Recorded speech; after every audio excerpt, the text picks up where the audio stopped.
戰國篇，咁春秋篇咧我哋就播完啦。咁大家見到個景唔同咗啦，都知道我哋而家咧亦都會播另一輯就係戰國篇啦。咁戰國篇咧總共就有32集嘅，咁啊多過春秋少少啦。蕭生，其實戰國嘅歷史咧長啲定春秋嘅歷史長啲啊？戰國長啲。大概長幾多度咧？戰國300幾年即係咁。咁樣咧，我哋咧就要提一提大家，就係咧，由於戰國篇咧就同春秋篇有啲唔同嘅，咁就係我哋會係以一輯輯咁樣去，咁當然啦，亦都係每次都係大概播1個鐘度嘅啫。咁啊，但係譬如每一個故事咧就會連續幾集啊，咁咧個連貫性就更加強嘅。咁咧第一輯咧就係講到呢個死士豫讓啦。蕭生，豫讓係邊個？豫讓係智伯即係所重視嘅一個人，即係咁樣。點解智伯會重視佢呢？咁就如果我哋睇見呢，關於智伯失敗呢，佢係冇間爭過嘅，即係話呢嗰個唔係一個好聰明嘅人啦。即係智伯行得棋呢，就幾次呢都有人想制止佢，智士啊，有啲聰明嘅人。咁樣佢所讓嘅人入邊聰明嘅人呢，豫讓並不在其中，但係豫讓呢係最忠心同埋勇敢啊。後來係。嗱咁咧，可能咧，大家咧講到呢度就未必知道究竟智伯啊、豫讓係邊個咁咧，但係呢個故事咧就一定要知道三家分晉呢個背景啦。咁其實咧，蕭生啊，呢個三家分晉嘅背景係點樣嘅咧？即係晉國咧，其實我哋到咗春秋晚期見到啦嚇，即係嗰啲國君嘅威權咧，就俾屬下嗰啲卿大夫所取代。叫做世卿，即係世世代代都做大夫。咁樣呢，晉國呢就有6家人，就係智士、范氏、中行氏同埋韓趙魏。咁范氏、中行氏呢，就個勢力呢已經衰微，就係呢智士呢係最大嘅個勢力係。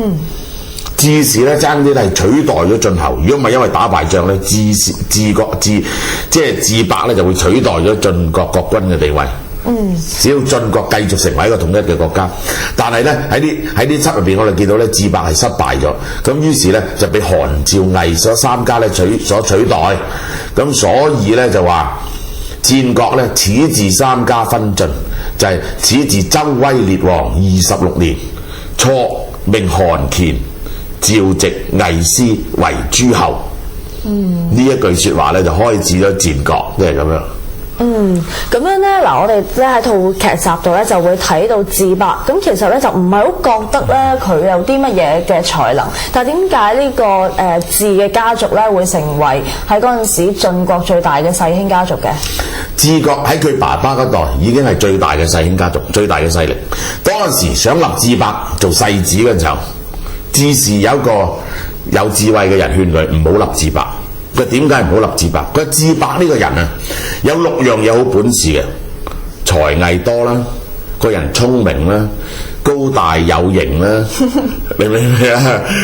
好打啦，6樣嘢，有6樣嘢都係能嘅，但係佢個人係不仁，佢係以不仁嚟到用6樣咁叻嘅嘢去輔助佢嘅不仁，結果只係會令到智士滅亡嘅啫。